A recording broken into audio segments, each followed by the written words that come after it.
কাছে বউ খারাপ হয় একমাত্র বাবা মা যারা জন্ম দেয় তাদের কাছে কোনোদিনও মেয়ে খারাপ হয় না। আমি কি তোর কাছে খারাপ না?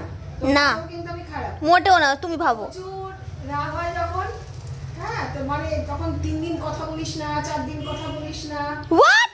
আমি 1 ঘন্টা কথা না বলে থাকতে পারি না। বাজে কথা তোর মধ্যে নেই ওটা, যে মা দুঃখ করে শুয়ে আছে, মা কথা বলছে না, মা কষ্ট হচ্ছে, দিয়ে একটা জড়িয়ে ধরি, মাকে একটু হাগ করি, তোর মধ্যে নেই। হ্যাঁ না তোর মধ্যে নেই।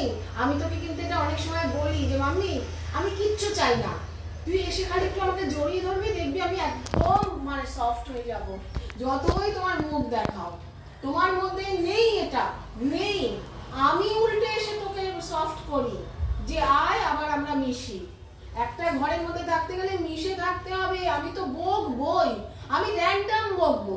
আমি আসি না, মাথা ফাটিয়ে বাড়ির থেকে বেরোচ্ছিস ততদিন পর্যন্ত আমি তোকে শাসন করব, বকবো, মারবো, সবকিছু থাকো। এটা আমার অধিকার, করবো, কারণ আমি তোর ভালোর জন্য করবো। তুই যতই রাগ কর, যতই রাগ কর, দিনের শেষে এই মেয়েটাই আসে।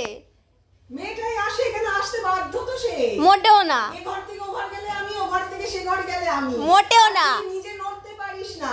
তুই সব কিছুতে একটা কিছু করার আগে আমি যতক্ষণ না তোকে হ্যাঁ বলবো তুই করতে পারিস না। সেই হ্যাঁটা শোনার জন্য হলো তোকে। তাহলে কত বাধ্য মেয়ে সেটা ভাবো, সেটা তো বলবে না, সেটা তো বলবে না। এটা আমি 100% বলবো যে আজকালকার এই পরিবেশের মতো ফোন এসছে। তুই এর থেকে অনেক আলাদা। সকাল সকাল মায়ের এত অভিযোগ।